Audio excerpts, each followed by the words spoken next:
The date, December 31st, 2003. The location, Nagoya Dome, Japan. That night, time stood still in Japan. Instead of visiting shrines for the new year, people were glued to their television screens. Why? Because the K1 organization was about to stage an event unlike anything ever seen before. It was the night of K1 Premium 2003 Dynamite.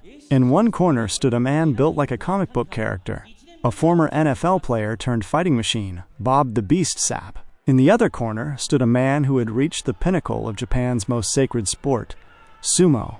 The first ever foreign-born Yokozuna Grand Champion, a colossus of a man, Akebono Taro. This wasn't a technical kickboxing match. This was like Godzilla fighting King Kong in the city square. The collision of two giants, weighing nearly 900 pounds combined, created not just a sporting event, but a massive pop culture shockwave. In this video, we dive deep into the details of one of the most watched fights in history, those chaotic 3 minutes, and the incredible story behind it.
Let's get to know these titans up close. They were men from different worlds. In the blue corner, Akebono Taro, born in Hawaii but became a naturalized Japanese citizen and a sumo legend. Height, 6 feet 8 inches, 2.03 meters. On fight night, he weighed in at a staggering 485 pounds, 220 kilograms. Akebono had retired from sumo at the top, but stepped into the K1 ring for financial reasons and a new challenge. This was his first ever kickboxing match. He carried the heavy burden of the sumo tradition on his shoulders. In the red corner, Bob Sapp, from the United States. Nickname, The Beast. Height, 6 feet 5 inches, 1.96 meters. Weight, around 350 pounds, 160 kilogram. At the time, Bob Sapp was a phenomenon in Japan. He was in commercials, on talk shows. He was like a runaway train, lacking technique, but made of pure, unstoppable power. The combined weight of these two men was approaching 850 to 900 pounds. People genuinely wondered if the ring ropes could even hold them.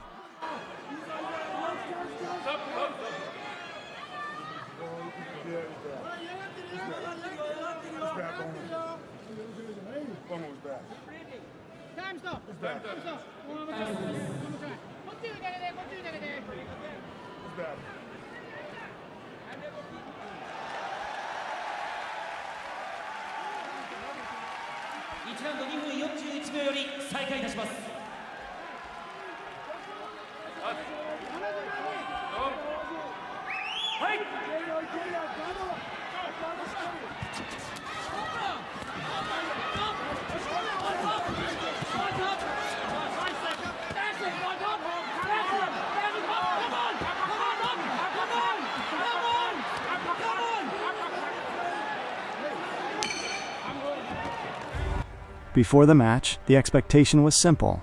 Akebono was a sumo wrestler. If he could grab Sapp and corner him, he could crush him with that massive 485-pound frame. Sapp had only one chance, to use those sledgehammer-like fists. Akebono had never taken a punch in his life. In sumo, there is pushing and shoving, but no strikes to the face. Bob Sapp, on the other hand, was a chaotic fighter who had already defeated legends like Ernesto Hoost, 45,000 people in the Nagoya Dome, and 54 million viewers across Japan held their breath. Yes, you heard that right. This fight broke Japanese television records, even beating the traditional New Year's music festival in ratings.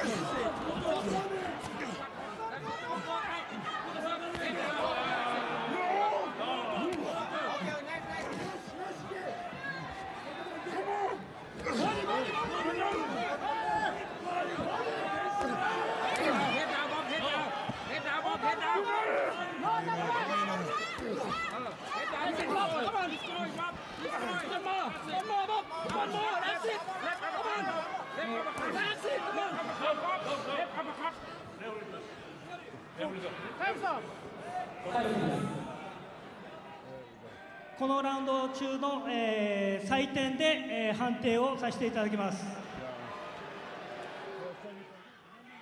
ジャッジ北尻。 And the gong sounds.